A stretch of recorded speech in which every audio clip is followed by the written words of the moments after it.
All right, thank you. All right, good evening, everyone. Again, we are uh, talking about the five paths, basically the path to full Buddhahood. I think one of the incredibly beneficial things, um, what do you do if you're like the Buddha and you have this, complete enlightenment, this complete omniscience, even, and you look around the world and you see the confusion of sentient beings and like sort of making this fundamental mistake of this ego clinging, and everything that proceeds from that is going to be wrong.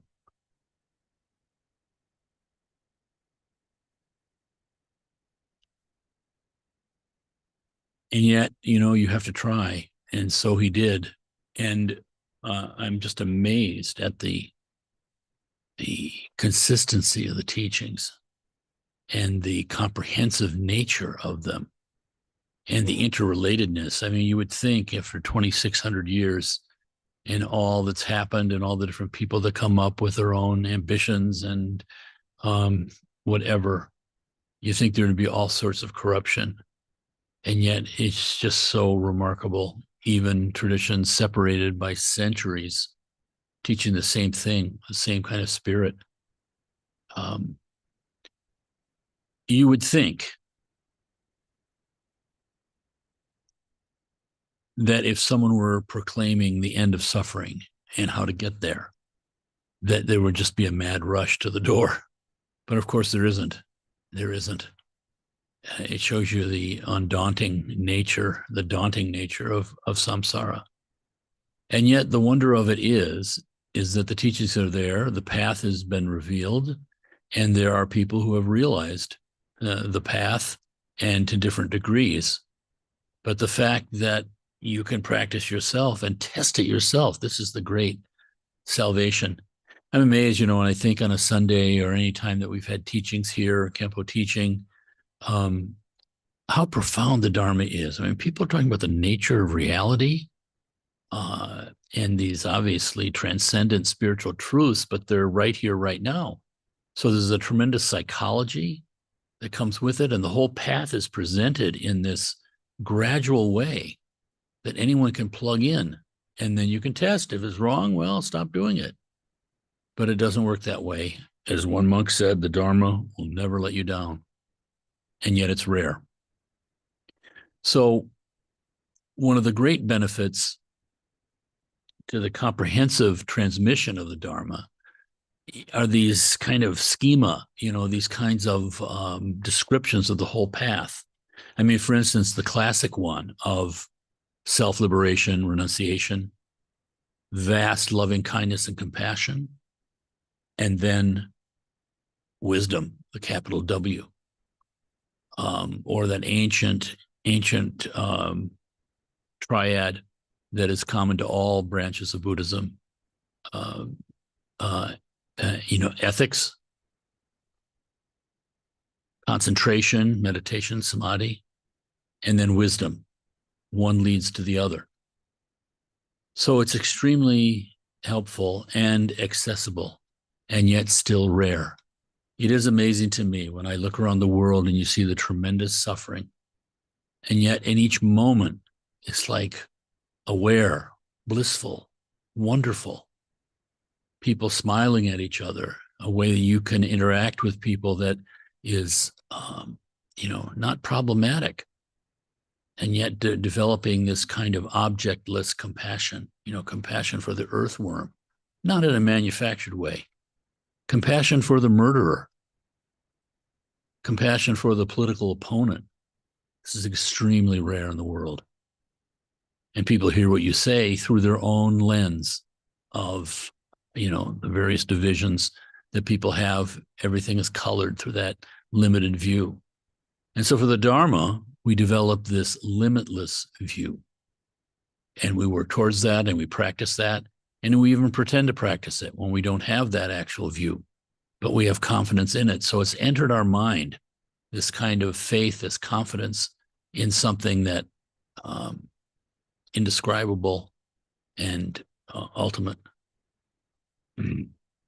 So this teaching on the five paths, how valuable is that for people to have a structure, just as it was renunciation, compassion, wisdom, ethics, concentration, wisdom, the self-liberation, the conventional Mahayana, the unconventional Mahayana, the Vajrayana. These things are so helpful. And then we have, the whole Nundro teachings, the teachings that lead. I mean, starting out with the precious human life and the four thoughts that lead the mind to Dharma. How helpful is that? You can immerse yourself in those things, study them, question them. And then, of course, as we do, we become. This is the unbelievable truth of cause and effect. One summary of the Dharma says it's just cause and effect and emptiness. That's it. Gaur Rinpoche has said that the practice is wisdom and compassion. That's all there is to it. The compassion is training ourselves to consider all sentient beings who have been our mother in a previous lifetime, and to go as deep as you can with that kind of gratitude and connection. So compassion is seeing all beings as having been your mother, and wisdom is seeing all of this as dreamlike. Now, dreamlike, it's not a dream. It's not completely false, but it's dreamlike in its effervescence. So it's actually very simple, but all the methods, the 84,000 different heaps of teachings, they're all to help us because we have 84,000 different kinds of stupid thoughts. So we're doing the five paths that lead to Buddhahood. And the first two we've gone through, but we'll review a little bit. First is the path of accumulation. This is so incredibly helpful and valuable and so rarely known, even within quote unquote Buddhist circles. The path of accumulation. So what are we accumulating? Well, basically effectiveness. As it is right now with the worldly samsaric mind, it's scattered. It's like the light now coming into this room, or it was this morning, from the sun. Different rays of light all scattered around. But if you take a lens and focus those, you get a fire. That fire is wisdom. So having the lens out, allowing you to focus, gather the energy, so to speak, the now disparate energy of the mind that's scattered in a million ways, chasing after every thought that comes up, every fear, chasing every perception in an alienated kind of way. This is what the first path does. It's the path of accumulation. It takes you through these steps of different samadhis. It starts out with what's called the four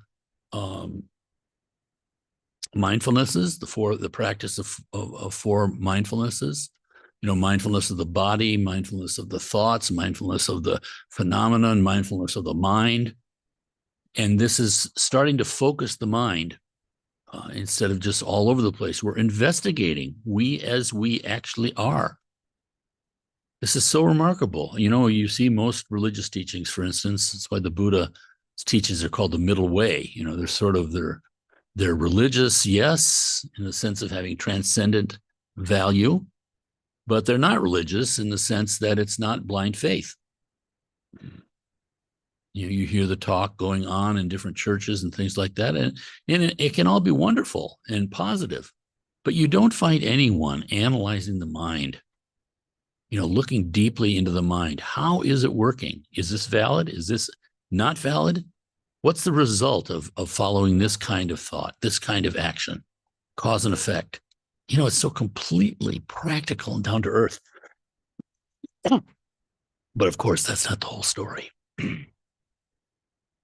So this path of application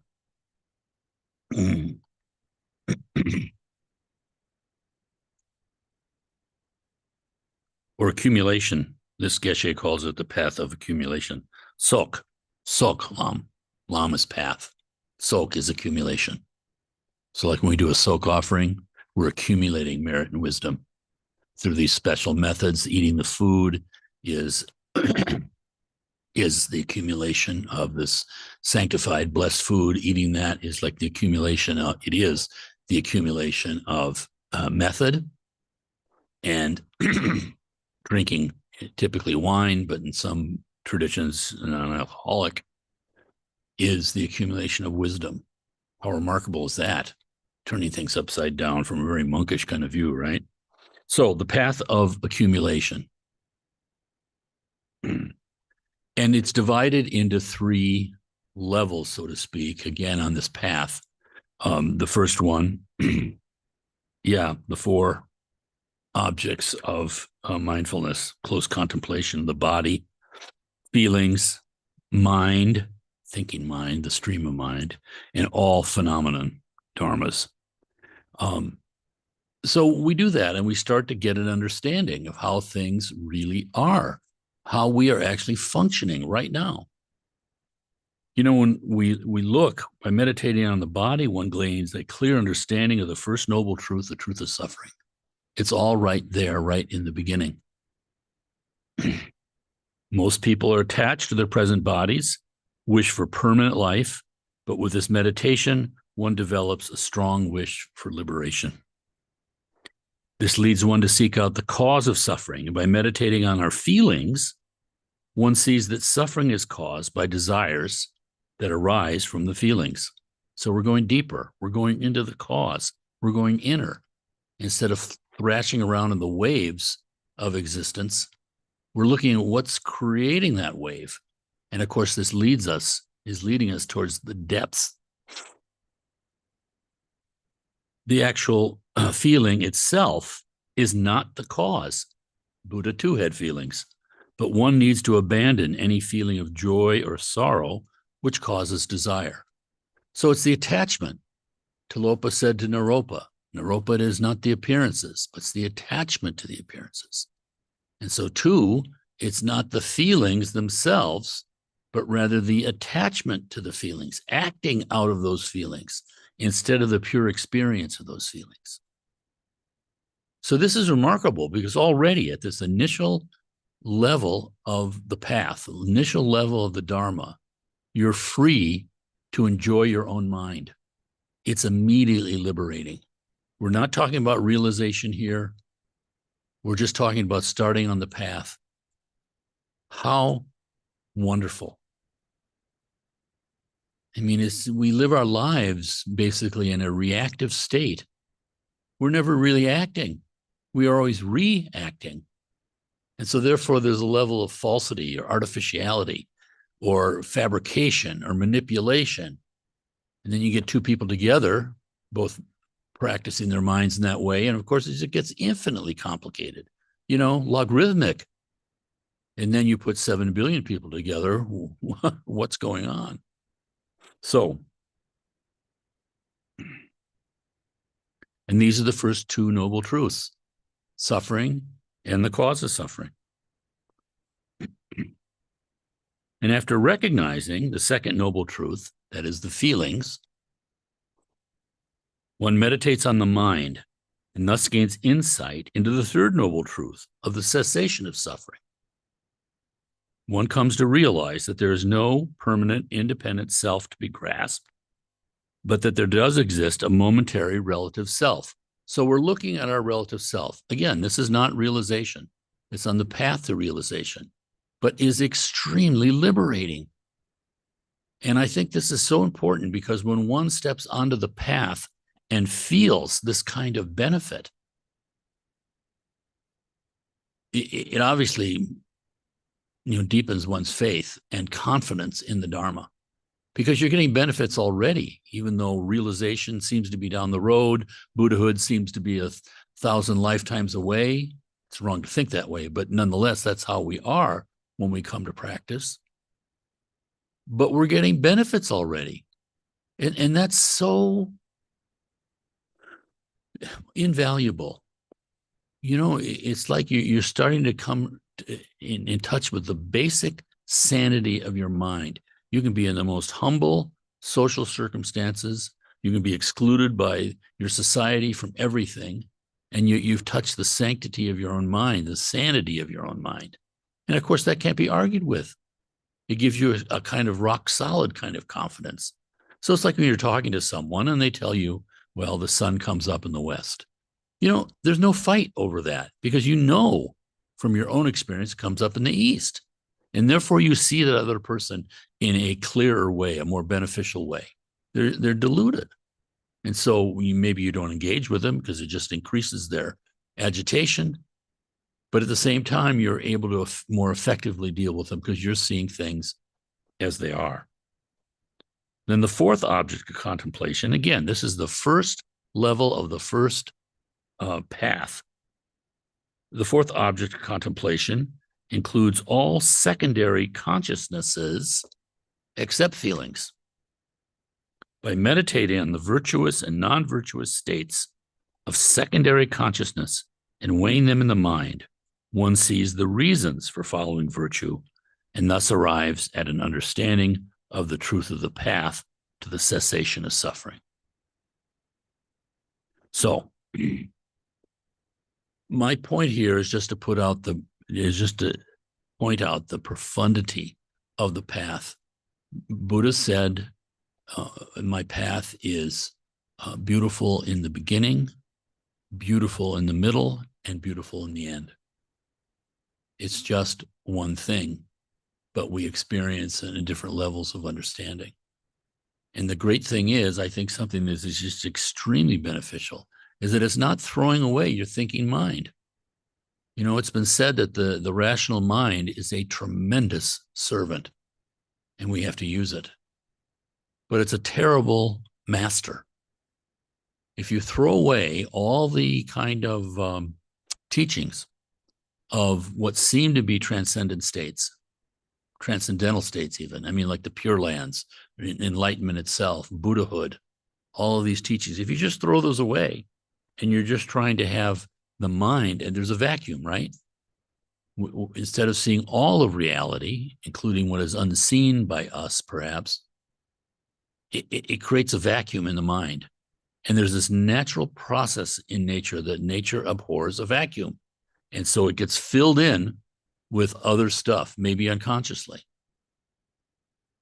So in other words, there's no alternative but to strive forward in this in a very complete and penetrating way. It's not about blind faith, and no one's going to do it for you, so to speak, although it can seem that way. The great blessings of a teacher, but nonetheless.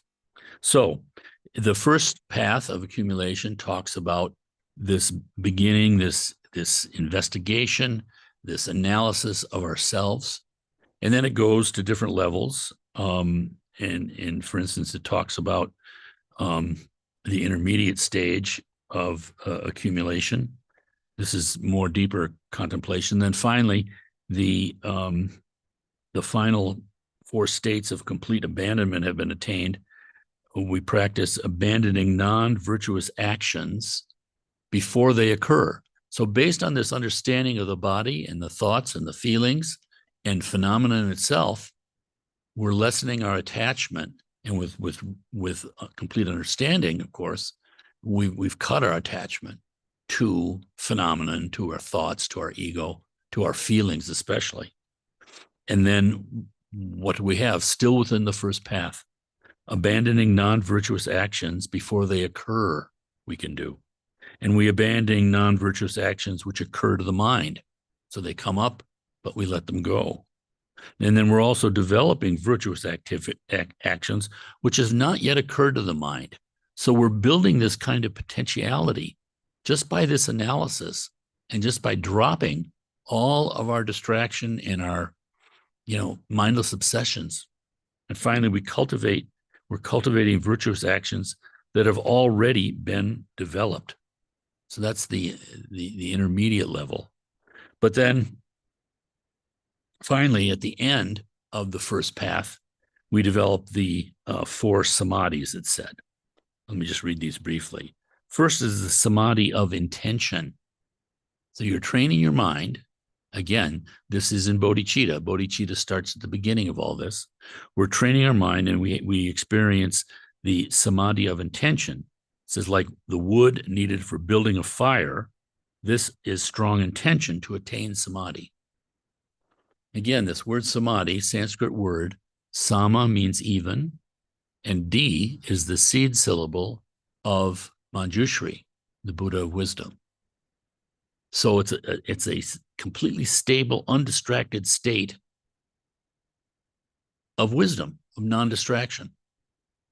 But what we've developed in this first path is this samadhi of intention. In other words, we have the wood needed for building a fire. Second, we develop the samadhi of enthusiastic perseverance. So no longer are you terminally discouraged. You know, when one goes through this in this kind of way, I mean, there are different ways, of course, that people come to the Dharma. I mean, some it's just sort of a natural step from the previous lifetime and very stable. I once asked a Dzogchen master at the time of Kala Chakra, I asked, what's the most important mental quality? And he said, stability. And you see this. There are people who, perhaps from a previous lifetime, they just sort of step into the Dharma, and it's just very, very calm, stable. There are people who discover the Dharma from their own internal contradictions and sufferings. But when they discover it, then there's this confidence. And when there's that level of confidence, it doesn't matter what else is going wrong, because the Dharma is still there. It's still a light shining in this vast cave of darkness. Some parts of the cave are darker than others, perhaps, but that light is always there. So this is really amazing, because you see, I mean, we've seen, you know, it's one of the, I think, the great things skillful means as far as accumulating merit is involved with a Dharma center, you know, actually working with other people and trying to present the teachings to an unknowing population.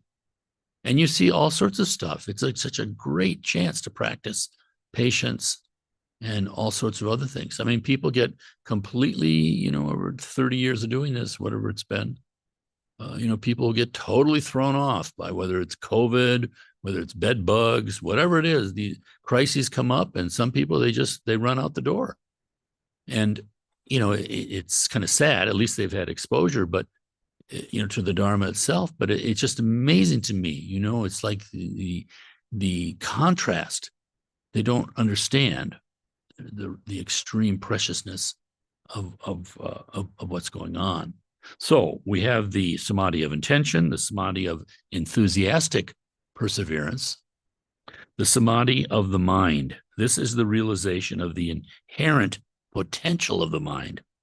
Sakya Pandita wrote, even if you are going to die tomorrow, never stop meditating or acquiring new knowledge, unquote. Do not demand results in this life, but know that by meditating, one will gain familiarity with the practice, which will ensure fast progress in the next life. The realization of the inherent potential of the mind. So you can see what's happening, this first path. There's not realization, but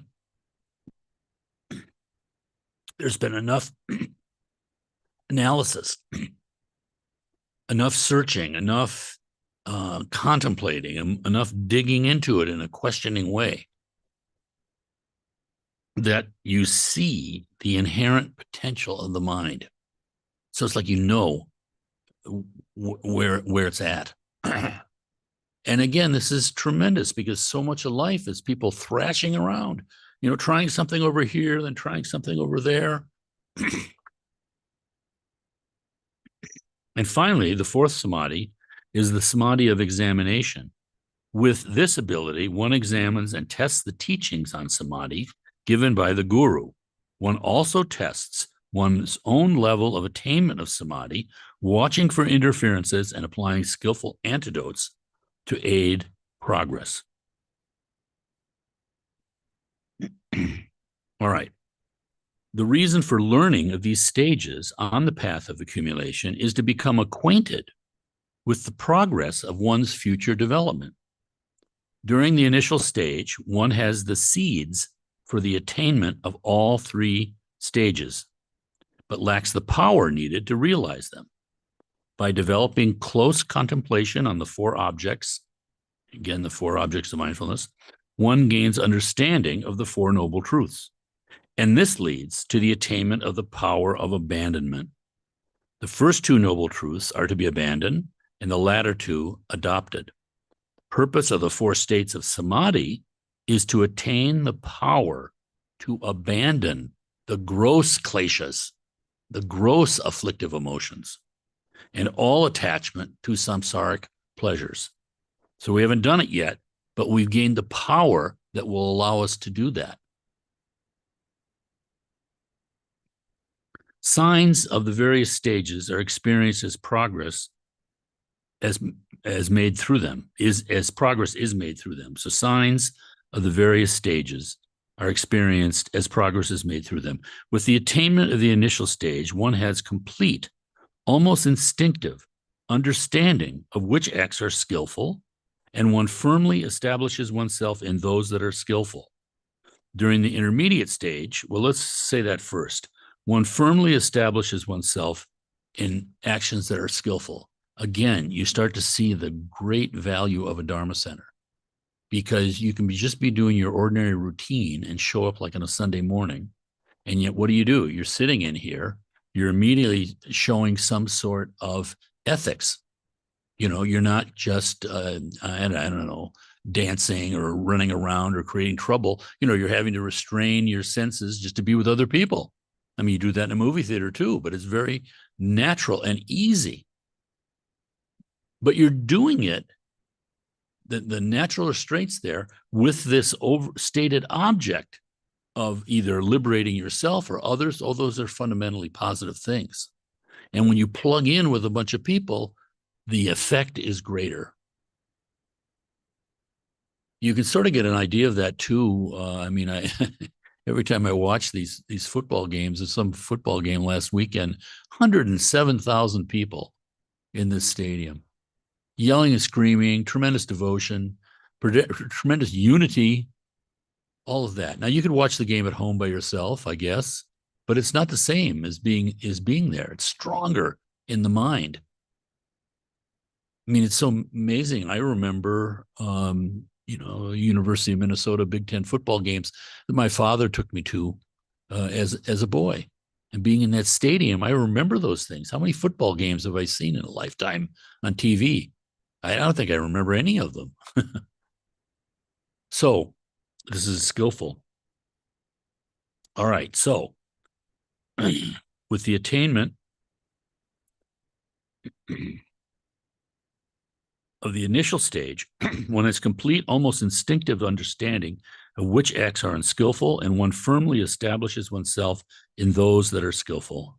During the intermediate stage, one minutely follows the course of cause and effect, and by being constantly aware of this, all one's actions become skillful. So in our daily life, at this level, we're looking at cause and effect. And we're seeing, instead of just blindly doing things and then on to the next event, instead we're aware. We say something, whether habitual or meaning or intentionally, whatever it is, but we see the effect on that person or the company of people that we're with. And so we're learning as we make mistakes. I mean, it's said that the bodhisattva falls down, but pushes him or herself up by this vow to liberate beings. So the falling down is not bad. It gives you the occasion, not only do you learn, but it gives you the occasion to regenerate bodhicitta.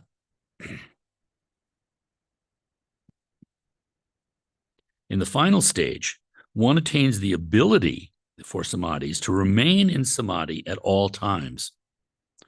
Whenever one wishes to examine anything, the full power of concentration is there for use. One also has the ability to remember all streams of knowledge, Chogungi Tenyizin. Never forgetting any of the teachings one has received. Finally, one is able to listen to spiritual teachers and Buddhas while seeing them in their enlightened form.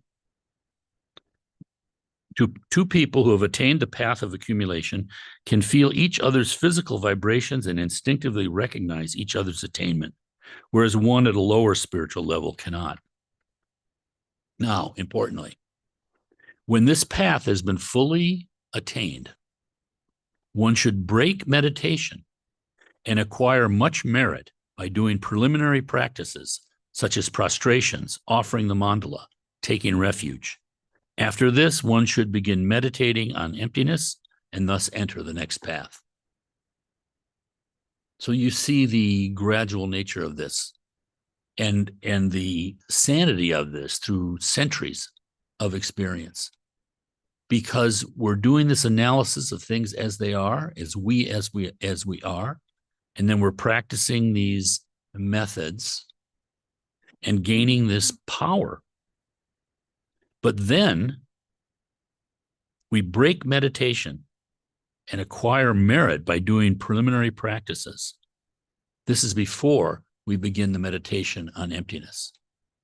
Now, it's not right to make this into some sort of rigid ladder, because we're all at different places and no one knows one's karma.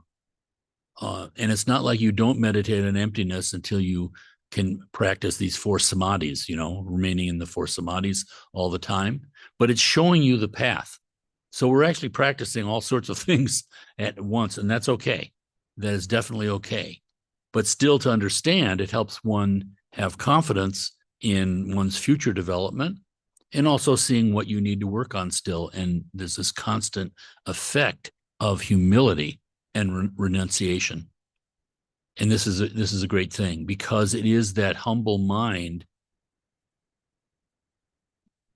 through which the Dharma comes, not the mind of arrogance. And so again, the whole thing is interlocking and self-supporting. But I thought it was very interesting because, especially, often in Western Dharma, for instance, there can be attachment to meditation, for instance. And it can actually become an obstacle. Now, with a great guru, you have great help through that. But even knowing the teachings, I shouldn't say even knowing the teachings, knowing the teachings is a great help. And this idea of dropping meditation and accumulating merit is often something that people in the West have trouble with, the concept of it. We had one woman here who actually later on founded a Dharma center, and she came to me and she just couldn't understand merit. It just sounded like some people were better than others. It was this egalitarian idea in a worldly way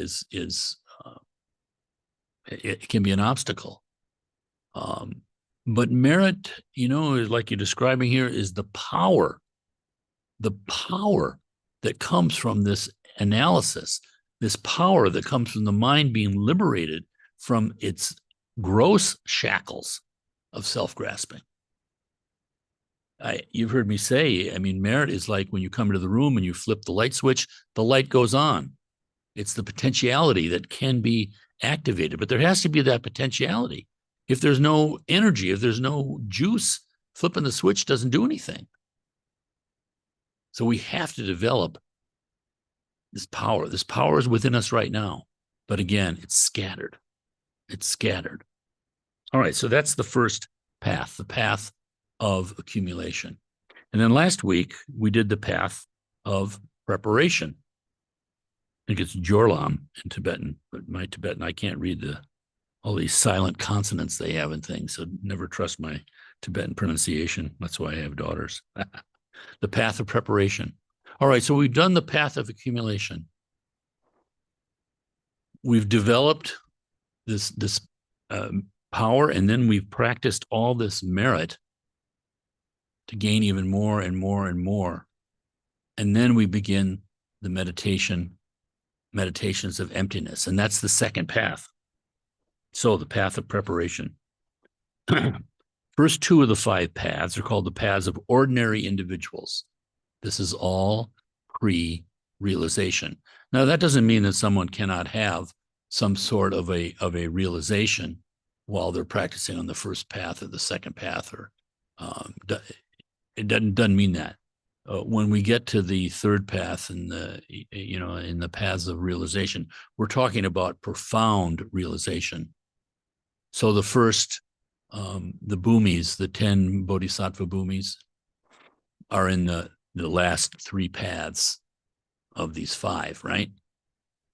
And someone asked His Holiness Chetsen Rinpoche, who was here once, how do I know if I'm on the first bhumi? And His Holiness said, ceaseless joy. So there's a good test. Are you experiencing ceaseless joy? So the first two paths, the path of accumulation, the path of preparation, again, the paths of ordinary individuals. The difference between the first and the second is like that between earth and space. So the path of accumulation is like earth, it's the foundation. But now this path of preparation, it's sometimes called the path of application also. We're using this store of meritorious, powerful energy to look into the nature of the mind. And this is the meditations on emptiness. So we're using this potentiality that we have and that we've activated to actually now do something with it, looking at the mind. So the second is like space. So the first is like the earth. Now it's like space, much more refined, vaster. Although the practice remains the same, during the second path, one develops much greater insight into emptiness. The path of preparation, second path, includes all the levels of development from the attainment of the wisdom that is gained by means of meditation at the heat stage to that gained at the stage called the supreme worldly dharma. Supreme worldly dharma. The full development of samsaric meditational wisdom is completed during this path. Samsaric meditational wisdom. So at best, that's what you read about in the press. At best, that's what you hear from through the vast range of Buddhist adherents in the West. Samsaric meditation, tremendously beneficial. As progress is made along this second path, this path of preparation, path of application, one's mental forces grow and the mind becomes purified. When this path is completed, the samsaric path comes to an end, and that of the noble ones begins, the Aryas.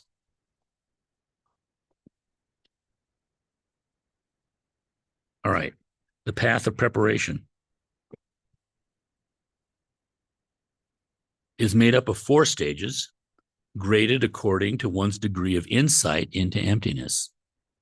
So first is the wisdom of the heat stage. This wisdom aids in abandoning the gross kleshas, the gross afflictions, emotionalities. But during this stage, one may still hold wrong views. In the same way that a boxer takes on certain opponents that he can overcome, but leaves others to fight with a stronger adversary, so are different kleshas combated at different stages along the paths, depending on the strength of one's opponent forces. How sensible this is. This is like the Buddha being the great doctor that is curing your disease. You don't have to try to take on everything at once because we're all made up differently. People have different habits. Every one of us, each one of us has all the 5 afflictions and all their manifestations.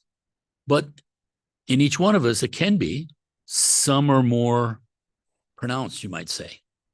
And this is a tricky thing because, for instance, if you have a very angry type of personality, a person doesn't even know they're angry until they've gone up to a certain higher level of anger. The ordinary person who's not an angry person, will experience them as being angry from the get-go in their ordinary way.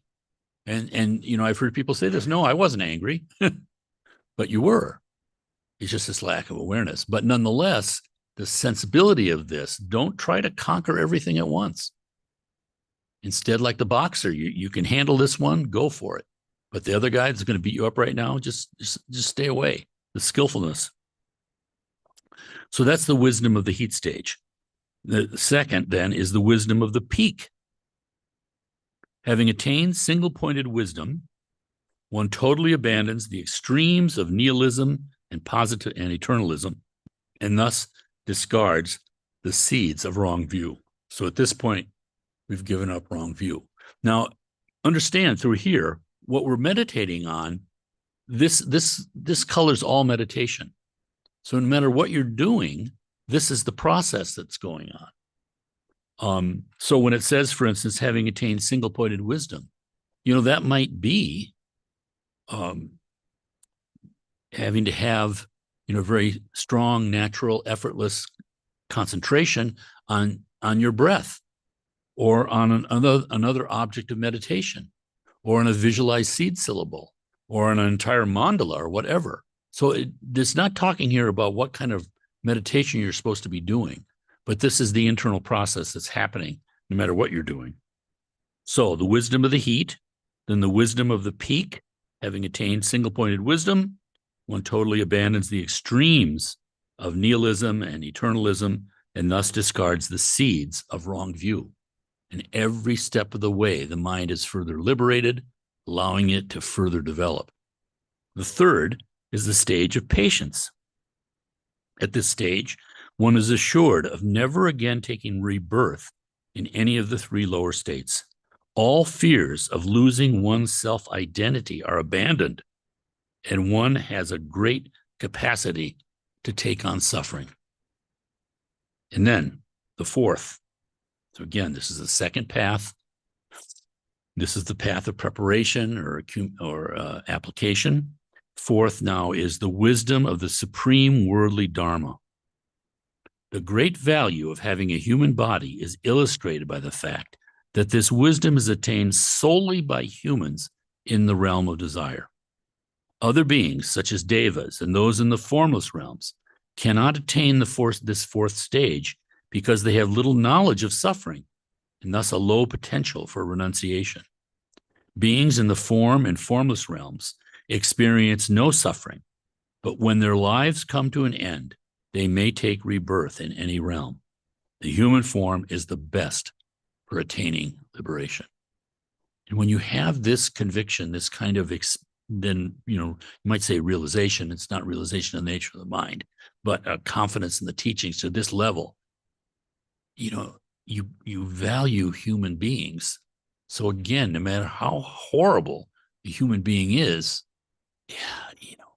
it's like someone getting in an accident with a beautiful car or something. It's still this beautiful car. And it's even more compassion because you see the opportunity that's been lost. All right, so during the first two stages, that is the wisdom of the heat and the wisdom of the peak, one attains the 5 powers needed for the development of the understanding of the Aryas, the noble ones.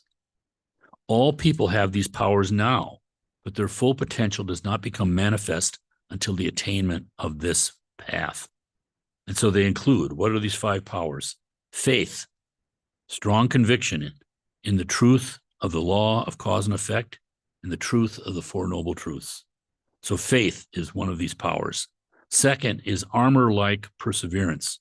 This is the perseverance of well-trained bodhisattva who have the wish to remain for eons in the 3 lower stages of rebirth, if this would benefit even one sentient being. I mean, think about that. Then the third power is keeping in mind the characteristic of the 4 noble truths. And the fourth power is the combination of shamatha and vipassana. And the fifth is the ability to examine the void nature of the 4 noble truths. These 5 powers are developed during the path of preparation and are retained thereafter until the attainment of enlightenment. Now, the 5 forces, which correspond directly with these 5 powers, are gained during the second 2 stages of the path. That is the stage of patience and the wisdom of the supreme worldly dharmas. So with the wisdom of the heat stage and the wisdom of the peak, and remember the peak is single-pointed wisdom, abandoning wrong view, that's where you gain these powers. But then the 5 forces, the effect of these powers, are attained through these other 2, the stage of patience, where you're assured of never taking lower rebirth, and the stage of the wisdom, the supreme worldly dharma, where you realize this incredible opportunity of precious human birth. Once the 5 powers are developed, their opposites, which are faithlessness, laziness, and so forth, may only arise during post-meditation periods. With the attainment of the 5 forces, they no longer arise at any time. So with these 5 powers, in your meditation, you're stable in these 5 powers. But when you're done meditating and walking around today, they can arise again. You can lack them. But with the attainment of the last 2, not the understanding that you can never fall lower rebirth again, and the understanding of the preciousness of the human birth, then the 5 forces are there all the time. So the forces are there in the first 2 stages only during your meditation. But with the attainment of the last 2, then the 5 forces are there all the time. The 5 forces include the 5 powers, but not vice versa, and are defined as kinds of wisdom which cannot be overcome by any of their opponents. They bring one to a quick attainment of the next path, which occurs during meditation, at the end of preparation, when one feels competent to attain full realization of shunyata. So a little bit about that. So first of all, we're talking about 5 paths, but it's not like there are 5 different things going on. It's just one continuum. And so they're marking out, for conceptual reasons and for all the benefits of us understanding different parts of the path, how one arises as far as complete realization of that path. And so here, the second one is the meditation. No matter what form of meditation you're using, it's the meditation on emptiness that we're doing. So there are all the teachings like Tempo has been giving in the traditional, classic, conventional teachings on emptiness, all the sutric teachings.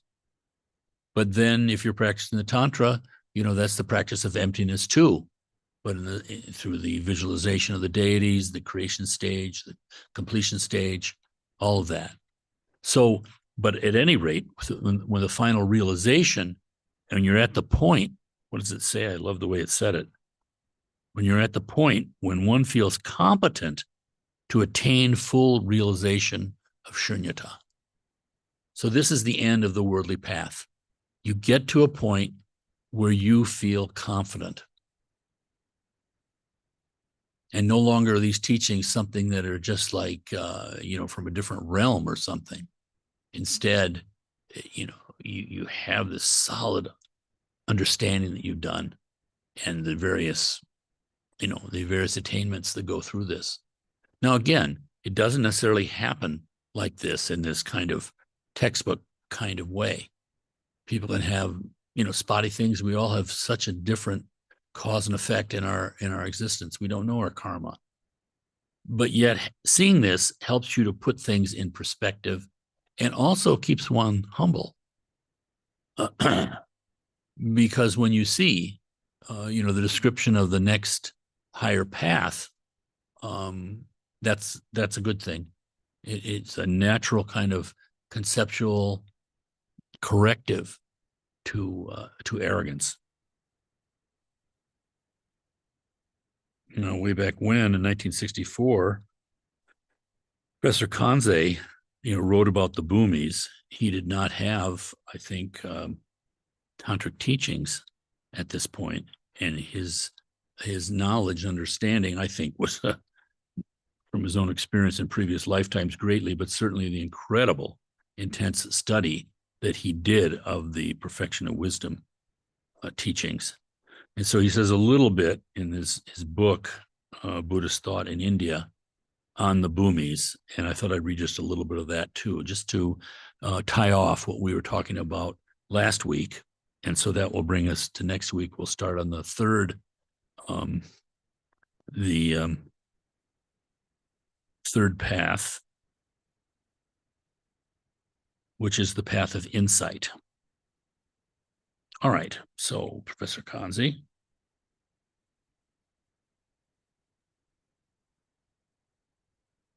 The most obvious difference between the Hinayana and the Mahayana schemes lies in that the first map out the stages leading to arhatship, and the second, those which lead a bodhisattva to Buddhahood. The Mahayana evolved a scheme of first 7 and later on 10 stages, 10 bhumis. The word bhumi, as used by the Mahayanas, may mean either level or stage.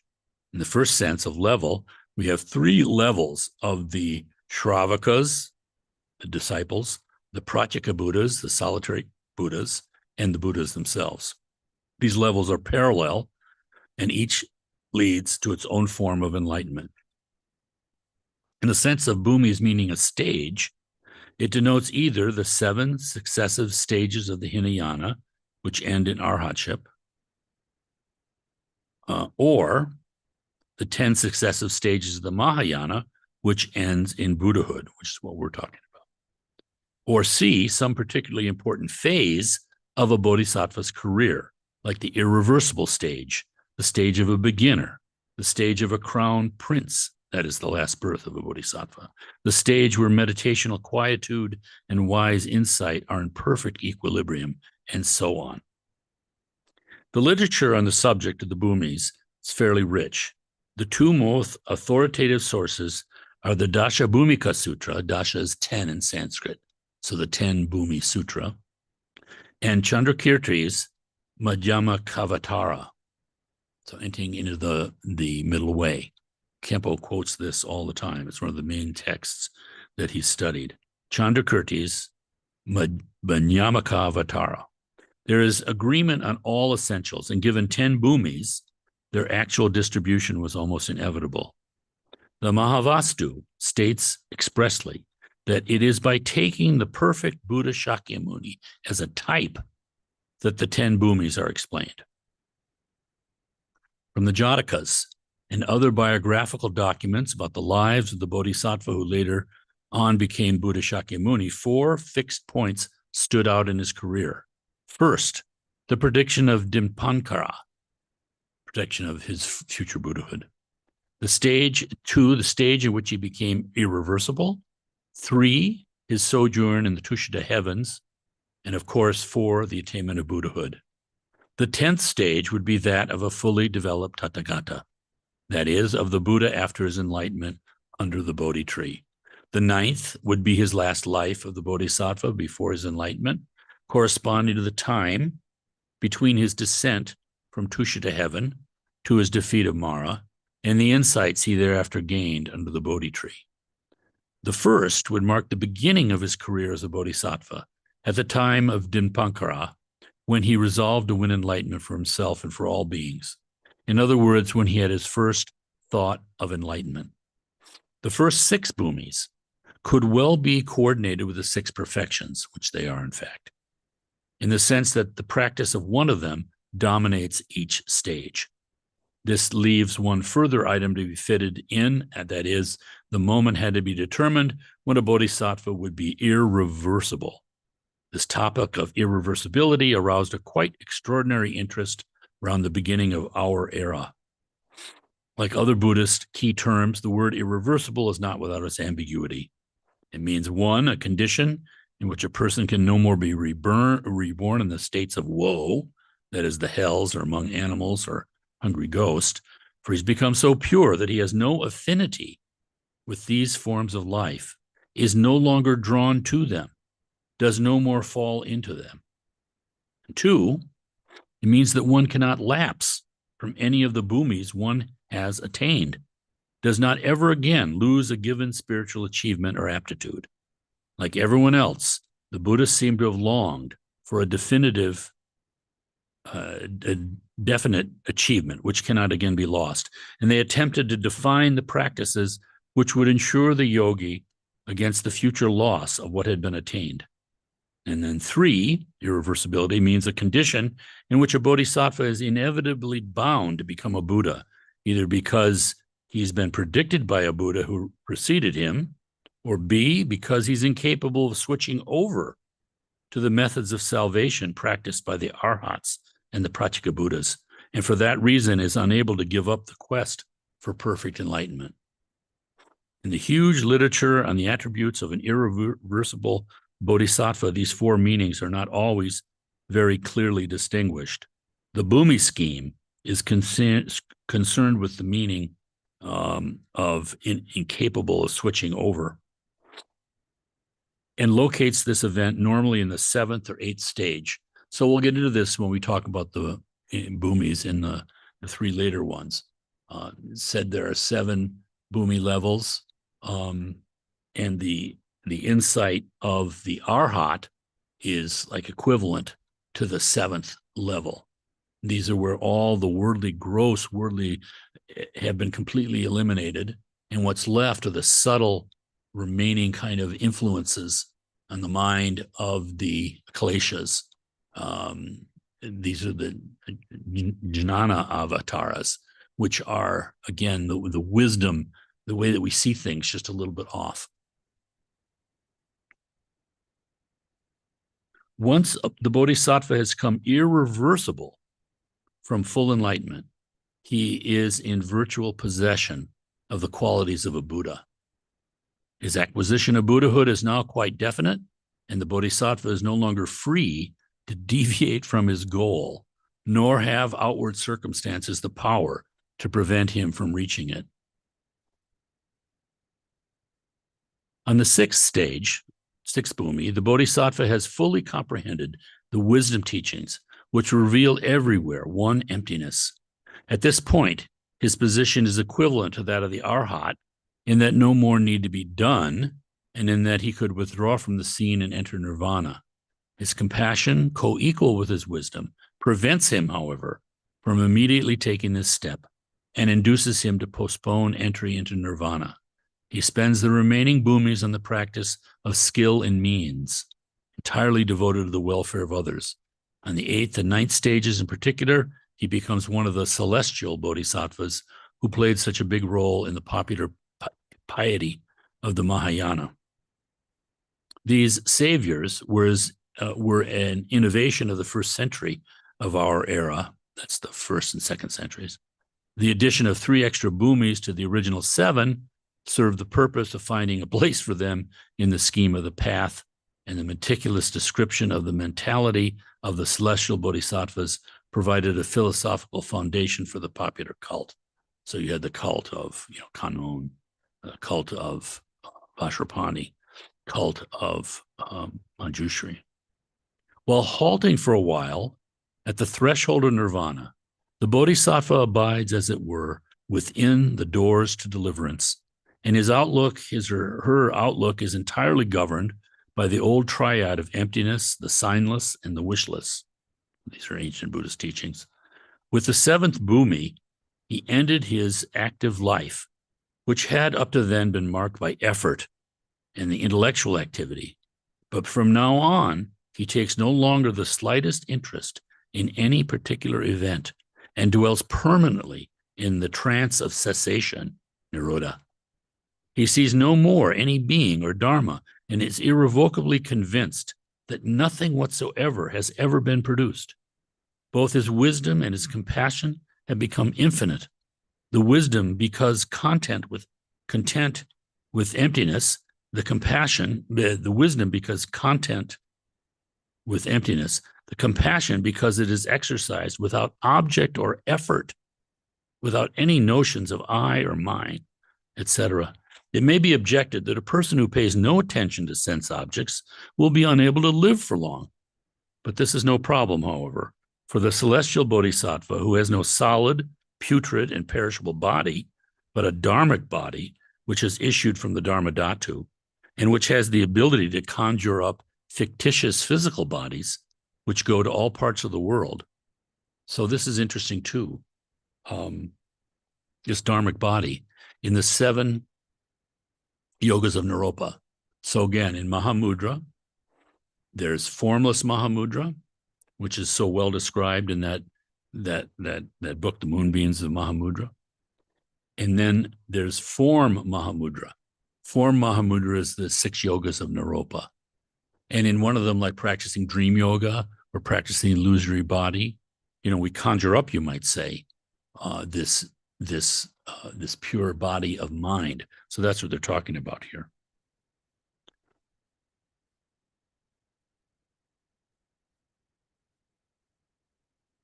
Endowed with this dharmic body and a mind entirely governed by wisdom and compassion, the bodhisattva has won sovereignty over the universe. He works without effort like the moon, the sun, and a wishing jewel, or the 4 primary elements, unquote. That's from the Dashabhumika.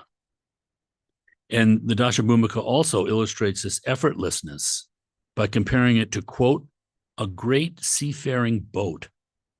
When the boat is not yet at sea, much labor is needed to make it move forward. But as soon as it reaches the ocean, no human power is required. Let it alone, and the wind will take care of it.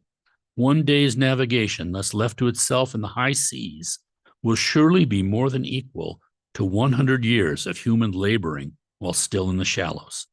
When the bodhisattva, accumulating the great stock of good deeds, sails out onto the great ocean of bodhisattvahood, one moment of effortless activity will infinitely surpass deeds of conscious striving, unquote. And finally, there is no need to say any more about the attributes of the celestial bodhisattva, except that when formulated, they seem at times rather paradoxical and self-contradictory. Bodhisattva is both active, in the sense that results are produced, and inactive, in the sense that he himself does nothing. He is both the same as ordinary people and yet quite different from them. He is all benevolent and almighty, and yet unable to save many of those whom he wants to save because of their invincible ignorance. Okay, so we've gone through the first 2 paths of the 5, and next time we'll start on path 3, the path of insight, and this is the start of the noble ones. All right. Sorry for all the nonstop reading, but I wanted to get through that, and I think it's really obviously important but helpful. So first, any questions just before we conclude?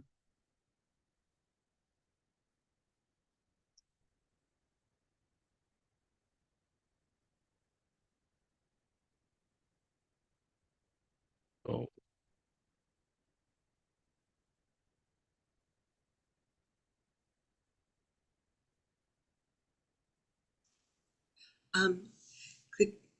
Frank, can you suggest one of the best ways to accumulate merit? Yes.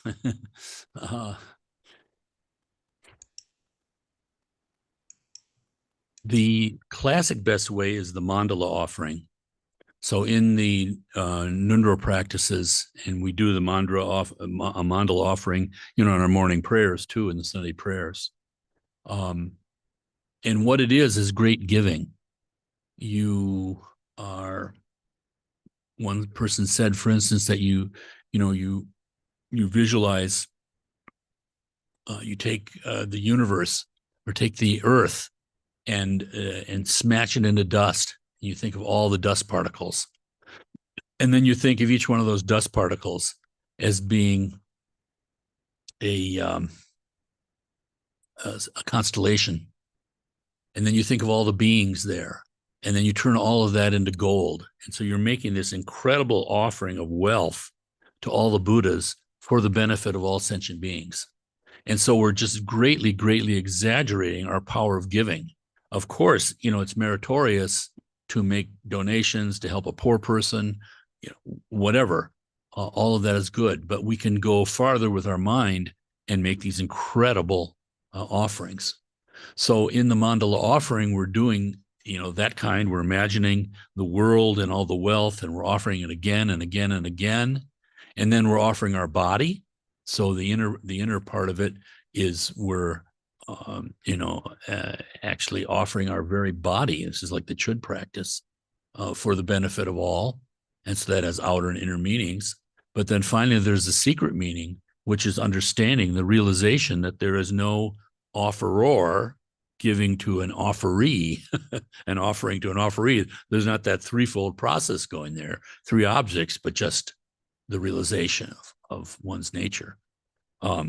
So fundamentally, but anything meritorious, like prostrations, for instance, making the offering bowls on one's shrine, offering a simple flower to the Buddha, and going to the effort of getting the first flower out of the whole, making it special, so to speak. Like a Japanese would give the first flower taken, clipped in the morning, or the best of the food offered to the Buddha, the first offering. Then later, of course, it can be eaten or given away, whatever. But that kind of the focus of the mind on the special meritorious kinds of things, the practice of virtues, but in a stronger way, outer, inner, and secret. Okay. So that's using the first paramita of generosity, but in a kind of an absolute way. Yes. Yes. But all the perfections are all inherently, the first five perfections are all compassion, are all skillful means, are all meritorious. So when we meditate, for instance, the patience with our difficulties, the patience with our wild mind, the patience with the aches in the body, that is all meritorious. And practicing the joyful perseverance, that even though there's all this difficulties going on, we're still going forward with a positive mind state. That's the practice of perseverance, sandhu, like you said. The practice of meditation itself is, the accumulation of merit. Just sitting down and doing it, the discipline of like that. And also, but the ethics. So like I mentioned, sitting in the Dharma Center and, just keeping one's mouth shut. It can be the practice of merit, the disciplines, the ethics that are going on, not slamming the door and being aware of our mindful kind of activity. That is all merit. So there's just an infinity of meritorious practices that can be done. But what the key thing is that the motivation is bodhicitta, or if not that, at least self-liberation, not just an accumulation of some worldly attitude or worldly benefit, like people make a worldly donation so they get their name in the newspaper. Not like that. It's mixed. That's good. But we can practice it purely too. So any kind of virtuous activity. So if we want to accumulate merit so that we can be a benefit to everyone and be helpful, and yes. And it isn't so much on the amount of the activity, but the purity of it. So for instance, like giving $1 to a homeless person, whatever one can afford, you don't have to go too far. You don't want to have any kind of giving be followed by some sort of regret or stinginess. Rather, you want to be able to give purely so you're happy in the object of giving and you can walk away from it cleanly. So it's better to do something small that one can do than trying to do something bigger that you think you should do. It's really not shoulds and oughts. It's really just the purity of one's acts. And as one develops this habit of acting purely, that obviously spreads out into all ways. That's the training. And then it can become, automatic, not even thinking. I had one experience like that in my my very checkered career of with Lama Tarchin, my first kind of longer retreat. We were doing Vajrakalaya for I think it was 2 weeks, something like that in California, Napa Valley. And, I didn't know what I was doing at all, but I was just going through it all and enthusiastic for sure. But at the end of this, we still had 2 more weeks of this retreat, and it was being on raw land in Napa Valley, just tents, And Lama Tarchin thought, well, why don't we do laundry for everybody? So that meant driving into Napa itself And we had a pickup truck and we had all these bundles of dirty laundry that we were going to take to a laundromat in Napa Valley. And this woman was driving the truck. Got her name, but I was in the back of the pickup with all these bundles. And it's like mountainous, I mean, not like mountainous like the Colorado or something, but winding roads going through these low-level mountains, hills anyway. The coastal ranges of California. And behind us, as we were going on this, and she was driving really slow. I think she was just kind of slowed down by the 2 weeks of meditation. She was driving really slow and very windy roads. And behind us, there was like a car with like 3 teenage boys or young males anyway. And they had some sort of muscle car and they were revving their engine and they were trying to pass us. And every time they went out to pass, they couldn't because it was windy. So they're getting frustrated. And I was just standing there, facing them in that. And they were getting all agitated, I could see. And then finally, at one point, a straightaway came and they went around us and started roaring past. And one of the guys riding shotgun flipped me the bird. And I didn't realize it was spontaneous. But, after this 2 weeks of meditation, I was so happy for some reason. And spontaneously but sincerely, I just waved at him. And again, it wasn't a conscious thought. It wasn't, oh, I'm supposed to be a Buddhist. I'm going to wave to this guy. It didn't happen like that. It just erupted out, this waving. And as I looked at him, he had the flipping me the bird, and then his face started to contort. And the next thing I knew, he had dropped this gesture, and he was waving back at me. And I still remember it because it was so unlike me. It was so completely spontaneous and genuine. And this is what happens, with the training like this, as we train ourselves, good grief, it starts to generalize into our lives. Now, after retreat, it's like it said here, you can maintain these powers, but then in the post-meditation, you can't. So it comes and goes. That's okay. But that's the point. As we're training in merit, we are gaining power. And it is that power that breaks through the shell of our self-grasping and results in the realization of emptiness. Okay?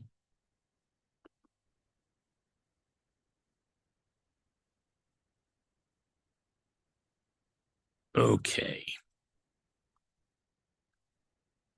So the dedication tonight. As Manjushri walks in the 10 directions into the edge of the sky, for the furthering of the prosperity of all beings, let my career be like his. As long as space exists, and as long as the world exists, for that long, let my existence be devoted to the sorrows of the world. Whatever the sorrow of the world, may all that ripen in me, and may the world be comforted by all of the glorious bodhisattvas. The only medicine for the sorrow of the world, the cause of all happiness and success, may the teachings of the Buddha, accompanied by benefit and honor, endure for a long time. I pay homage to Manjushri by the favor which makes beautiful the thought.